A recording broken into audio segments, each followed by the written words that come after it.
No, baby, that's for somebody else. We're just gonna keep you right where you're at right now. It doesn't matter what you think. The Wrestling Realm presents Break It Down with Brian H. Hello, ladies and gentlemen. Welcome to another edition of Break It Down with Brian H. You know, we coming up on episode number 50. But before we get into the official 50th episode, we're going to have another interview, this time with my good friend, my brother from ESPN, Keith the Mac. So make sure you check out this interview. Check out the Mac also. One of the most over guys I've seen. And it's one thing when you know somebody personally, but to see how people react to him. So Keith and I talked about all that. You know, I can tell you one thing. There's nobody who's never said anything bad about this guy. And when we do the interview, you'll be able to see why. So here it is. Here's my interview with Keith the Mac. All right, ladies and gentlemen. So, you know, there was a time I, took a trip up north, worked for the 4-letter ESPN.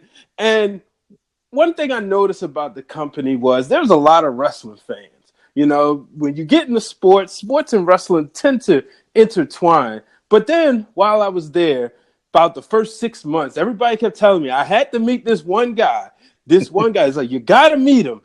Because he's not only is he a fan, but he's a wrestler. And ladies and gentlemen, I got the Mac on the line, the party starter, my son's favorite wrestler. Keith Mac, what's going on, man? What's going on, brother? Glad to finally be on the podcast. I know we've been trying to do this for like forever. Bro. So, man, it's an honor. I really appreciate you taking the time. As I said that, when we work together, if people, here's one funny story. You remember, I'm pretty sure you remember this, when the WWE Network first came out and you had your phone, and I believe we was watching one of the takeovers. This before Takeover was a pay-per-view. It was just a Wednesday night special. And we were sitting there walking through the hallways watching it on your phone. Yep. So, man, how's it going, man? It's been going good, man. Just been prepping for the new year. Just got a ton of great things coming about in the next few months. So outside, it's like, outside of wrestling and within wrestling, man, it's been crazy. I'm like, it's like every week's coming by so fast, and it's like new experiences and new doors opening up. So it's looking good.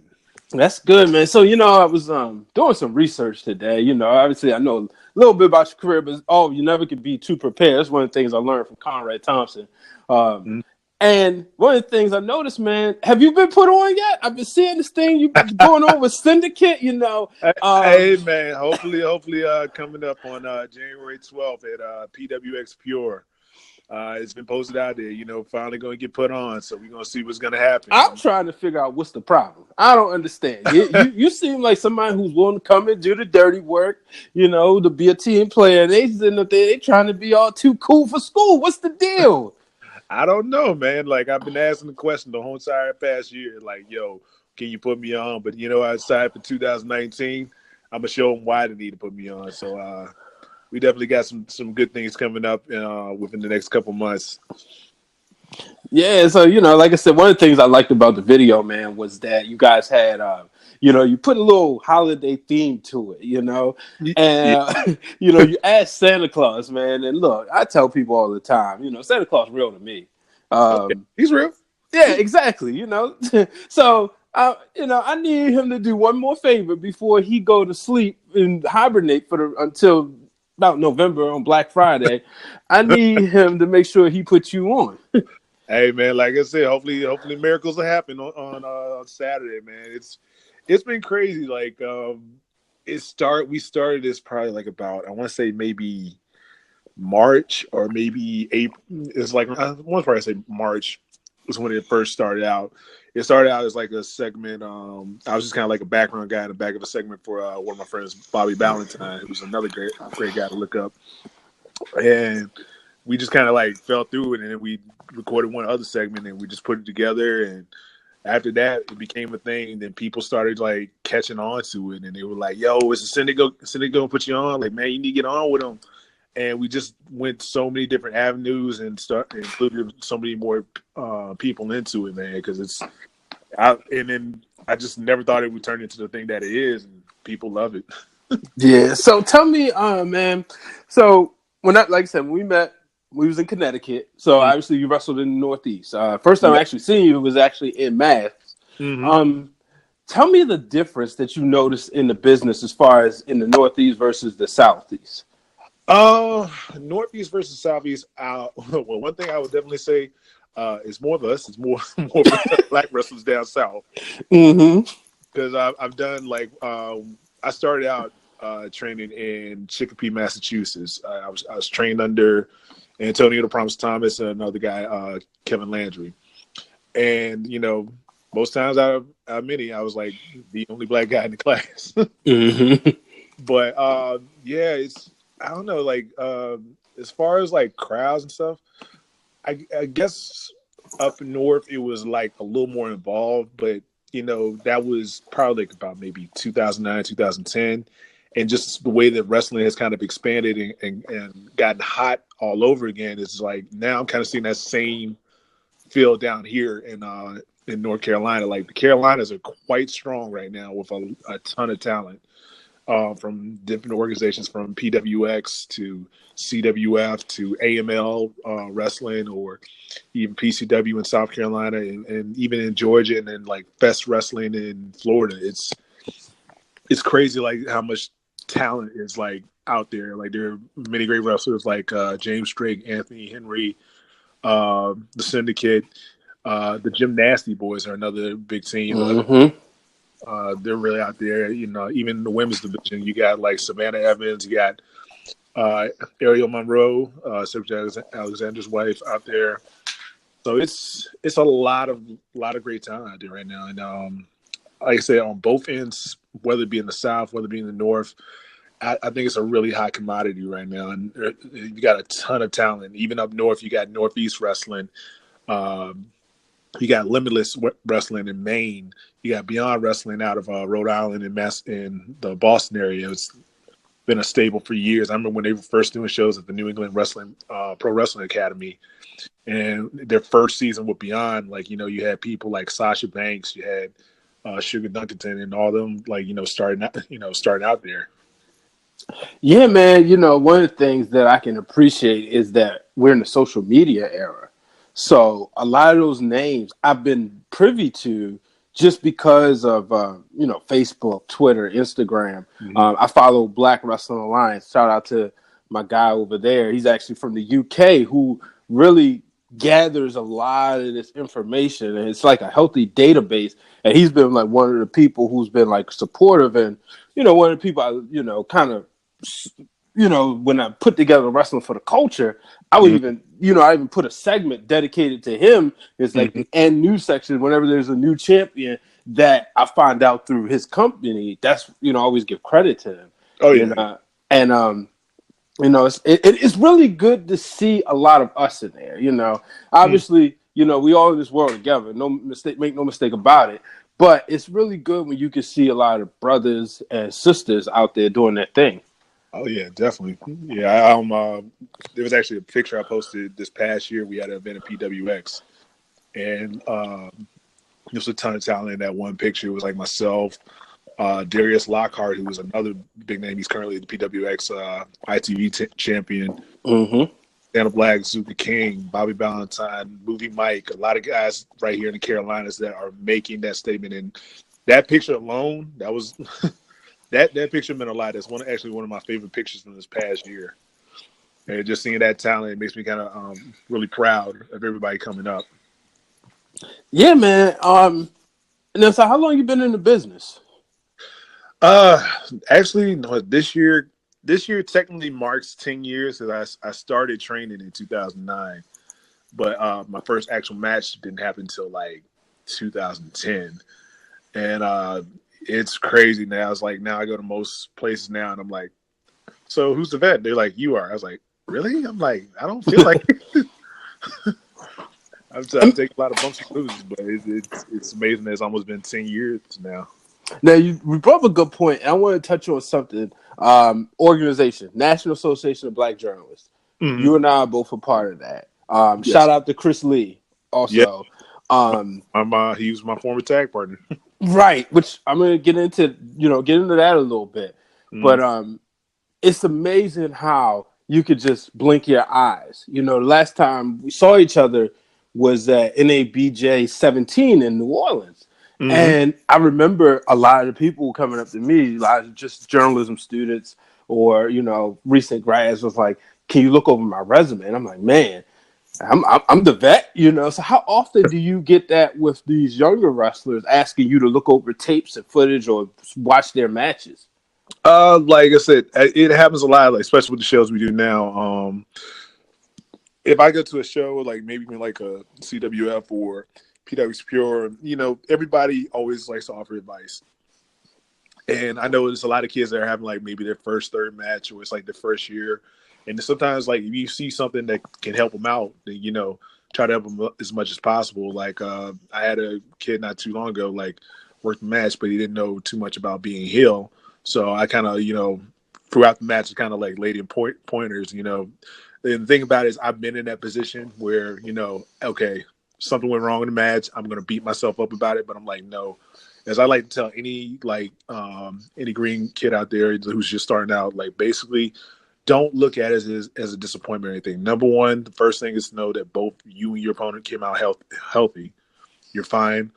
No damage is done, but at the same time, you got to learn from that experience. You got to learn what mistakes you did and how you can better correct them to basically build up your skill in the ring. So I always call it a learning experience. I mean, heck, I've been doing this 10 years, and there's even still stuff to this day that I still learn. And I'm just like, oh, okay, so I need to do this and show a little bit more, So it's nothing to be ashamed about. It's we're all here to help each other, to build each other up. So never want to tear anybody down. Now you talked about you and Chris, your former tag partner. Mm-hmm. Now is he still wrestling? And are you guys like teaming sporadically? I know he's been, he's had unfortunate incident happened last year. I ain't gonna get into that too much, but yeah. Is he still working? No, Chris is not. Chris took. He basically decided to focus more on the TV side. And, basically, what's the word I'm looking for? Basically, wanted to be steady, like on his personal life, like his building up, because he also has a family. Okay. So he took that, kept with TV. Well, basically concentrating on TV. And I know sometimes he gets that itch to get back, and I'm like, come on, man, give me one more match. maybe we could convince NABJ to give us a little wrestling panel. you got him. Right. You guys been in the ring. Obviously, I do the podcast. There's Ariella Nix up in New York who is a producer. So who knows? You never know what can happen. Yeah, and like I said, Chris is a great brother, and he was very talented in the ring. At one time, it was me, him, and another guy, Aaron Biggs. And at the time, right before he retired from wrestling, we were basically known as the Other Day. Oh man! Yeah, that was our. We were three guys. Like we just kind of came out almost like it, and basically. Almost every other promo, I would be like, "It's the Other Day." Yes, it is. Oh man, you gotta send me some video clips because the thing is, I don't know if some of those videos still exist. I know we got pictures, but I don't know if other videos. Like me and Biggs, occasionally we still team up every now and then. We keep on saying like, "But where's Chris Lee?" So we tell him like he's gonna give us that one last match, one last time, all three of us. So we'll see. Yeah, I just remember you when the news was broke that you was leaving Connecticut, and you told me that you was excited to go down south, and you was gonna be working down there, but you also still get to wrestle.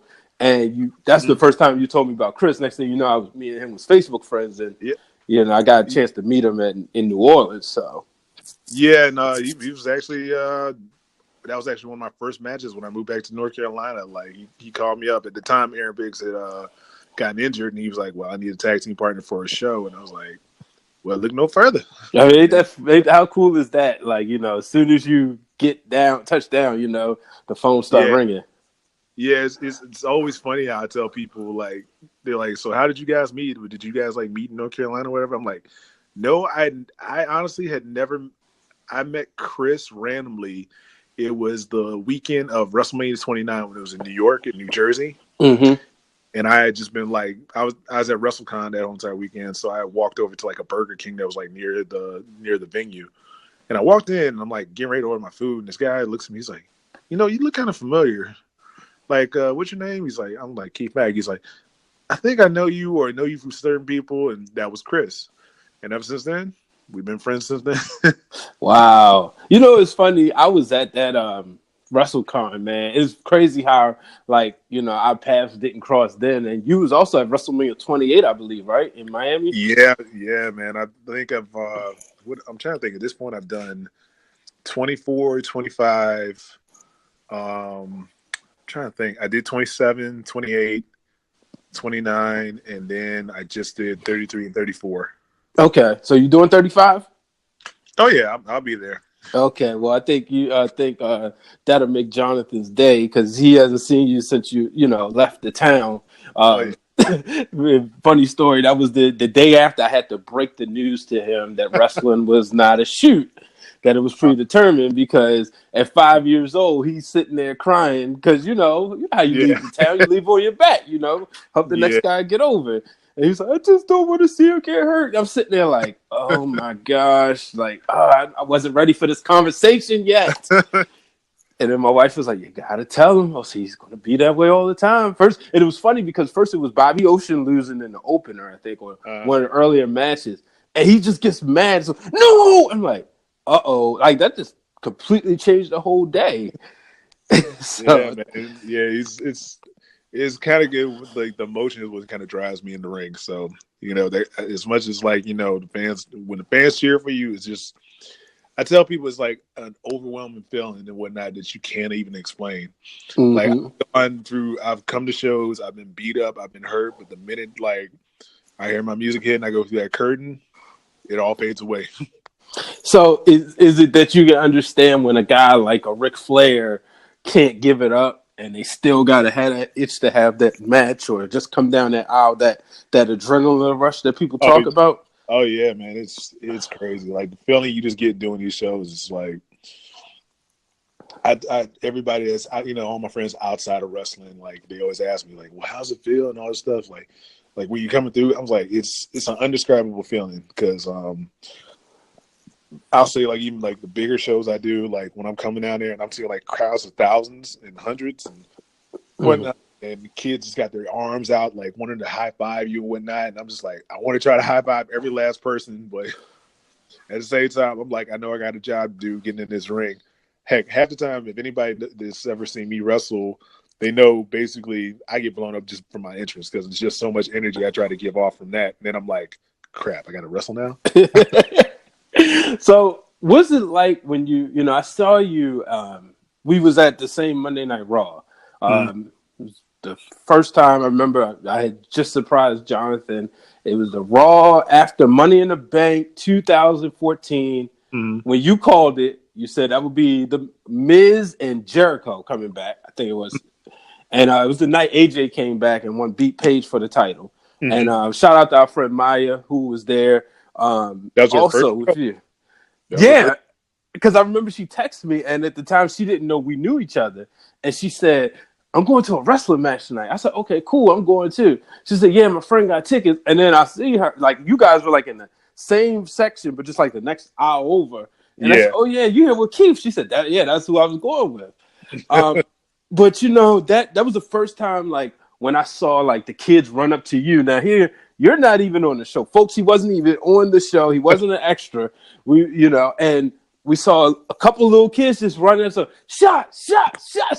Now, I hadn't been to one of your matches yet, so I didn't know that was like your theme music. I had seen like clips, but I didn't, but you had to, what's that feeling like? We had a wrestling show and you see fans come up to you. I've had that at a wrestling show. I ain't been at a wrestling show like going to a WWE event, but even sometimes like just normally going to a store or something, and somebody's like, "Hey, we remember you from this show that was in this town or whatnot." Yeah, and it's crazy. It's like I you know, I think that's the main thing about it. Like in wrestling, if you can make an impact and make people remember you, remember that certain thing about you, Mm-hmm. it's always a good thing. It's even just like, you know, hey, they're gonna see like all these matches, they're gonna see all these spots throughout the night, but if they can remember that one distinct thing, I even say this like I had a match last night in Augusta, Georgia, and the one thing a woman actually came up to me. I was like sitting in the crowd watching the rest of the show, and this woman had her two little kids, and she I gave one of the kids my glasses coming out, and even before the glasses, the kid like she said her kids were like super like hyped when I came out, just like, you know, having fun with them, just doing my dancing and all that stuff like that. And the fact that I can leave that type of impression, like that's the number one thing that they remember coming out of that. That Mm-hmm. and I'm doing my job, and it's an undescribable feeling. Like I said, it's amazing, but at the same time, you know, I'm like, you know me, and people like my normal life know me. Like I'm a very humble guy. Like, you know, I'm very thankful for all opportunities and experiences. Now, what's it like now when you're out there? And I always wondered this, right? And it's so cool to be able to have a friend you can just ask all these questions that you couldn't ask, because that's something that Bret Hart, one of my favorite wrestlers of all time, would do, right? Yeah. Like, is it just random, or do you sometimes kind of know before, like, if you see somebody out there, he's like, you know what, that's gonna be the person to get the glasses, or just, you know, have you ever felt bad, like, oh man, this person was cheering louder, or Well, something like that?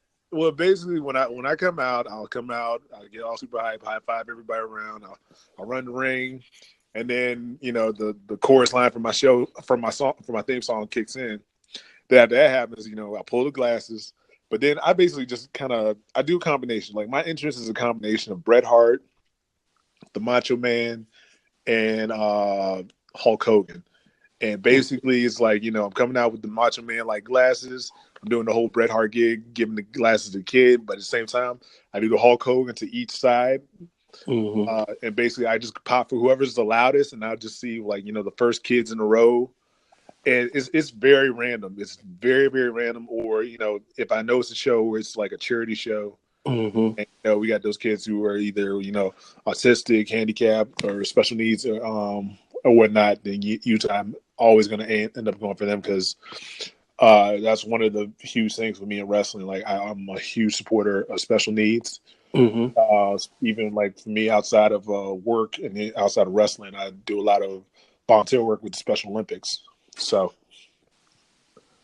Wow. like I say, it's always a challenge, because I swear I've seen kids almost fight over them glasses, and I'm just like, okay, I'm gonna make a smart decision, and then it always is worse when I like give it to one kid who's like, and then their sibling season and they start crying. Yeah, oh, man. Same time, but then at the same time, it also works in my favor, because then like by the time I come to intermission, they're coming running to the merch table like, got any more of them glasses, because this other kid's gonna cry if he doesn't get them pair too. I was like, Mhm. Wow, that's awesome, man. So, yeah. how has being in the television business helped you as far as your in-ring work and working the hard cam? It helps a lot, because I know it's basically the placement for where I need to be, basically showing emotion, showing my face. A lot of times when you know, certain scenarios happen, it was something I really had to learn. And people say that, you know, especially with the faces that I usually make and whatnot, it's always often a good reaction wherever I go. And then it's also you know, just being aware of your surroundings and whatnot. And then it's also helped me, like, you know, promo wise, like, you know, how it started to put me on and whatnot. So, you know, knowing the placements, like giving these scenarios and how we wanted to look, and not look like, you know, rinky dink, like, hey, I just filmed this little thing on my cell phone. It looks super crappy. Uh, you know, I wanted to bring that, you know, good production value to it, to make it almost kind of like, you know, somewhat almost kind of like a being a lead almost. Okay. So let me ask you this: after wrestling, do you plan to do you plan to stay in the business forever? And I mean, like, when you decide, you know what, it's time to stop doing this physically. Do you plan to maybe do booking or producing or anything backstage? Uh, Anything, I probably see myself doing a lot of backstage, maybe even a lot of social media. Might even give a hand at finally doing a commentary. I've only done it like a handful of times, so I'm definitely looking forward to that. I think that's one of the things I like doing outside of wrestling now because I help with a lot of guys' promos. Okay. We had it wasn't too long ago. They had guys that were filming a promo for whatever promotion that they were working for, and they were like, "Hey, we want to shoot it this way," and I'm like, "Well, that's good, but let's shoot it this way so you get more of this." And the next thing you know, we saw the version that they shot first, and they were like, "Oh." Then we shot it again. They were like, "Way better." So just being able to have that emphasis because of my background in TV, it really helps, and basically helps them get built up, and people are gonna be like, "Oh, well, I really want to check. I really want to watch this." Yeah, man, I can imagine. Now, how did it feel? I got to ask you this because we're kind of in the same boat in this one. How did you feel when ESPN started doing more of the TV stuff, the WWE stuff after you left?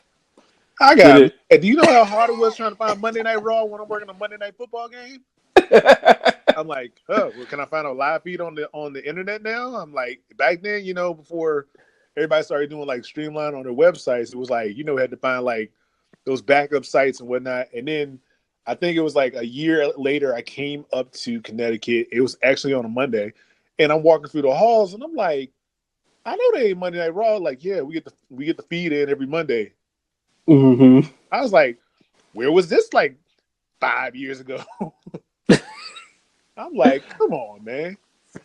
Yeah, but it's been good. Like I'll even admit with working at ESPN, it's actually allowed me to at least meet two of my heroes, who are one being Hulk Hogan, and then I also had the pleasure of also meeting The Rock twice. Yeah, I'm still mad about that one because I was like, it was super random, and it was surprising. Like the second time he met me, he actually remembered me, and I was like, oh wow, I thought he was gonna be like, oh, I don't really know you, kid. But no, if you've ever met him, like he is really super humble. Well, yeah, I was happy. No, let me get this straight. I was happy for everybody who met him. I was mad because I kept asking, when am I going? Where to go, basically, right? And I still to this day think maybe I should have just forego that intramural softball game and just stuck around campus because one of my coworkers, I ain't gonna put her name out there. I mean, she don't work for the company no more, but I just be on the safe side. She said, I'm gonna meet him. And she just kind of snuck off and found her way to him. And she said, I told you should have just stuck with me. And I was still to this day like, if I had just did that, Maya, who we was talking about earlier, she was out of town, and she had said, if I was just there, you would have met him because I would have made sure I brought you to the interview that I would have had with him. But what was cool, I don't ever know if I ever told you this, but right around the time when they had switched, they kind of made some changes for our sports center, and they was getting to I was on the social media team. They it was a guy, Glenn Jacobs, ironically, who was a wrestling fan. He was taking over, and he had told me that when he was meeting with all of us on the social team, like having like one-on-ones, somehow or another it came up I was a wrestling fan. And he said, man, we got Roflo here, we got Todd Grissom, and we got Coach. We got to do something wrestling related. And I said, it's funny, your name is Glenn Jacobs, and that's Kane's shoot name. He said, yeah, but he's a lot bigger than me. And the day before, the week before, my last week was the week Brock Lesnar came up there when he was getting ready to face Taker at SummerSlam. So he was doing the car wash. And I kind of politicked my way. I said, look, I told my supervisor, I said, look, you got somebody closing, you got two people at night, you got two people in the morning. I could kind of help out with the morning because I could help with the wrestling stuff. And he thought about it. He said, you know what? Because he was a huge wrestling fan. Shout out to him. He gave me the Daniel Bryan Yes book. He said, go ahead. You can come in early. And he helped. I was allowed to help produce the social media content for Brock. But I was like, man, when I put my notice in, I got the word that I was going to go to I was scheduled to go to SummerSlam that year because he said, well, you're the only person who hasn't gone anywhere. He said, this would have been perfect for you. Then I'm like, man. And then WrestleMania 32, I see him standing in the middle of the ring while they're testing The Rock's entrance music. And I was like, that's probably like the only time I regret leaving Connecticut. But it was just weird. Like, I'm like, man, like you leave, I leave. Suddenly, fast forward, they're doing all this WWE content. Yeah, like I kept in contact with Coach every now and then, and we talked to him. I remember I ran into him. I can't remember which mania it was, but I ran into him. And we talked for a minute. And I was like, "It's amazing, like how you got this thing like really taking off and whatnot." So, and then I know he left like almost about 2-3 years ago now. Mm-hmm. Every time, like me and him would talk, like he'd also tell me some stories from the road back in the day. And Coach is really a cool, down to earth guy. Same thing with Ty Grisham. He was anytime I'd ask any questions or anything like that, he'd always be down to tell me anything, or even Coach, you give me some pointers and whatnot on promos and stuff. So that's awesome, man. Because I had my mark out moments, if you want to call it, with both of them. Grissom, it was right after I had prompted for him. I told him, I said, look, I just want to let you know, I said, today was an honor working with you because I huge fan, and I watched you. And he's like, oh man, told me it's like great 7 years he had with the company. Coach, I needed to do a Instagram video, and it was about the MLB All-Star game. And because it was the Kansas City Royals had about 7 players or 6 players that were like top vote getters, I asked him to, he'd lend his voice and he'd do the voiceover. And then he was like, sure, and then afterwards I told him. And then he kind of hinted then. He said, oh, yeah, WWE fan, we got some stuff coming up. And that was before they started doing all the WWE top rope stuff. yeah, And so, but it kind of hinted. And then, of course, there was Robert Flores, who he would sit there and I would try to get my work done. And Rob would be like, hey, Brian, come here. Come look at this. That's when Periscope first came out. You remember Tyler Breeze was on. Yeah. He was like, yeah, come look at this. I was like, Robert, I got to work on your show. Like, this is. Trust me, the many times I had to work on it, because I was in studio with them. Yeah. Me and Ro, so in between commercial breaks, it'd be me and Roflo, like, talking wrestling, or like right after we got done with whatever show we got done, we'd be out in the hallway and be there for like almost an extra hour talking. And I was happy for him. Like I think not too long ago, he did commentary for one of the Impact Wrestling. Yep. Mm-hmm. I was happy to see him do that, and I was glad. I was hoping he was going to be doing a lot more.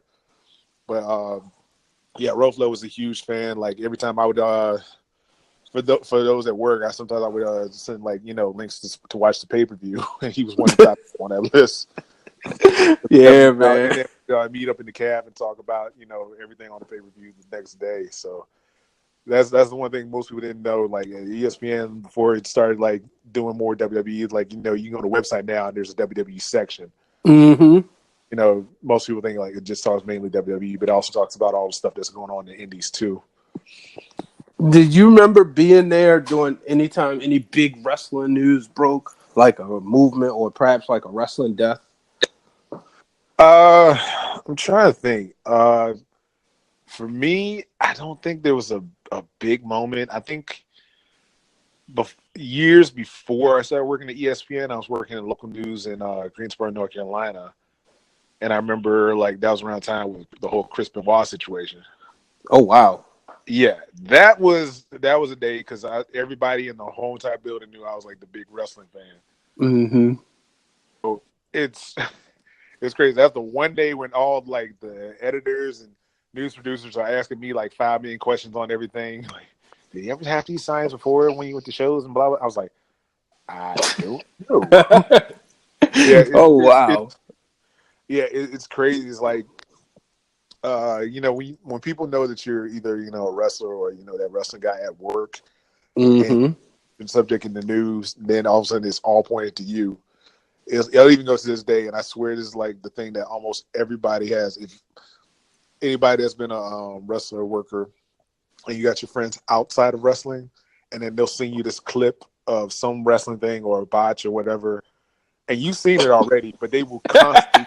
You'll be the first one that they will tag on Facebook, Instagram or whatever, or Twitter, and I'll be like, "Yes, I've seen it 5 million times. If I see the Michael Jackson DDT one more time, yep."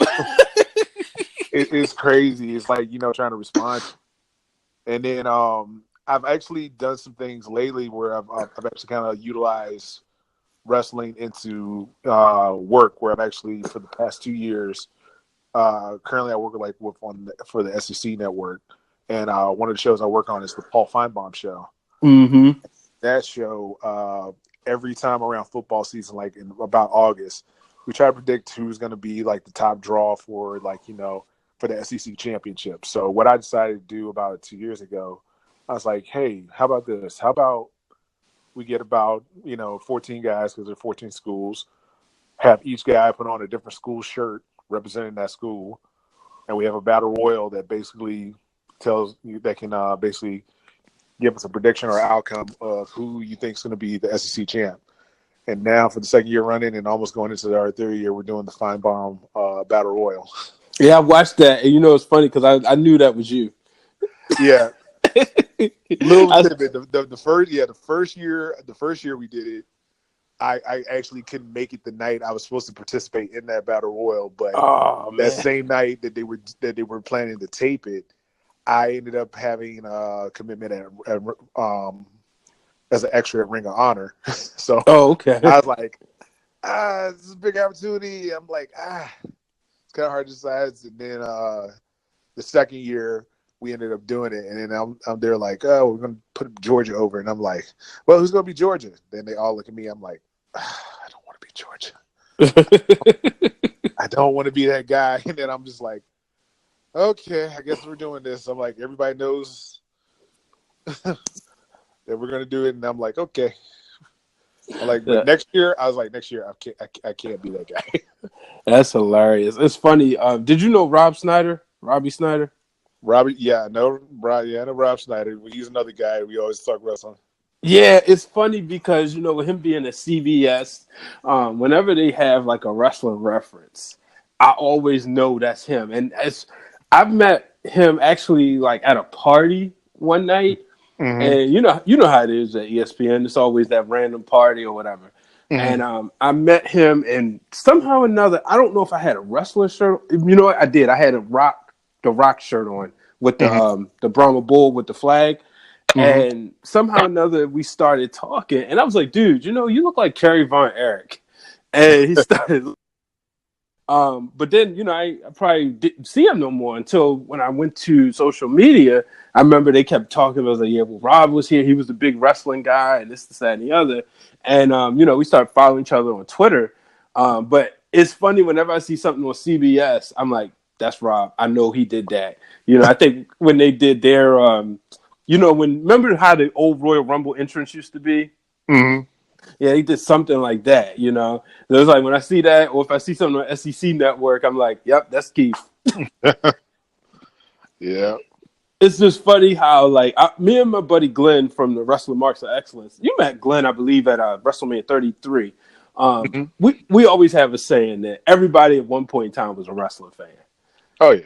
And like you said, you always find that people will send you that clip, pretty sure you got the one, especially nowadays with these kids who they get, a lot of times I'm jealous. I'm like, man, if we had just had video phones back in the day, we would have been making these type of videos. But a lot of times they they make these cool videos and they put the Jim Ross entrance, Jim Ross commentary and the music behind it. Mm-hmm. And whenever somebody makes those videos, I'll get tagged in it like 20 million times. Yep. It's crazy. Yeah, I'm like, at the same time, I always had to remember, like, before, I became a wrestler, I was a wrestling fan first. Yeah, absolutely, man. Well, I'm gonna just go ahead and start wrapping this up, man. What's the one thing you're looking forward to the most in 2019? 2019, hopefully more experiences, working a lot more places, doing a lot more traveling, and like I said, got some big things coming up, even with some bigger names, like even this past year, finally made my WWE debut as an extra. I was as the Undertaker in the House of Hardy. I know, that was really cool, man. Yeah, it was a fun experience. It really was, and I'm hoping to do more, hopefully with WWE or next weekend Ring of Honors here in Charlotte, and then in a few weeks after that we got New Japan Wrestling making Charlotte premiere here. So that's a huge experience, especially coming off Wrestle Kingdom and New Year's Dash this past weekend. So yeah, a lot of great experiences, man. And then like I said, this Saturday I got PWX Pure making my I'll probably say like my singles debut. Okay. It's not my first time, but my singles debut for Pure, and we'll see if I finally get put on with the syndicate, or we'll see what the future holds. All right. Well, we definitely go. Oh, go ahead. Oh, I was just gonna say, like, this year is definitely a year of doing a couple changes, just trying to step my game up. And like I said, I'm glad for a lot of people that have helped me along the way within this past year. I've been doing a lot more training. I actually started training with Lodi, if you remember Lodi from WCW. Mm-hmm. Yep. Shout out to Brad Lodi, great guy. And then shout out to High Spots and all their staff and all their students. Like, definitely helped me along the way. Cool, man. Well, definitely, I definitely appreciate you taking the time. We finally able to get this done, but this definitely can't be the last time. Oh yeah. All you gotta do is just hit me up. I'm here, man. Yeah, man. Appreciate it, ladies and gentlemen. The party starter, the Mac. Where can they keep up with you on social media before I let you go? Social media, man. You can just hit me up on Facebook. It's Party Starter Mac or Keith MACK, or on my Insta, Twitter. It's mainly just KMac, JUSTKMAC. That's usually how you can catch me. I also have, if you go on YouTube, we got Team Mac TV. That is my channel. You can catch matches. You can catch episodes of Put Me On. That's where I'm at, man. So. All right, folks. So make sure you tweet him. Make sure you let the syndicate know. Put him on, folks. I mean, it's only right. It's only right. You got to do it for the culture. Hey, man, that's all. That's all I want to do. Just get put on, man. I pop for the culture. There we go. Ladies and gentlemen, the Mac. Give it up for him, folks. All right, folks, that will do it. Another great interview. Always a pleasure to catch up with your good friends that you meet, who you find out who are into wrestling just as much as you are, and in this case, somebody who's actually gone a step further and gotten inside the ring. So make sure you are following him at, like he said, at Just K Mac. Make sure you subscribe to the Wrestling Realm. As you see, we have a big year coming up already. A lot of content, and it's not even January 10th yet. So make sure you check out this week's episode of Break It Down with Brian H. Make sure you checked out this week's Wrestling for the Culture. And if you didn't already, make sure you checked out my interview with Amber Rodriguez. So until the next time, folks, I'm Brian H. Waters. So long, everybody.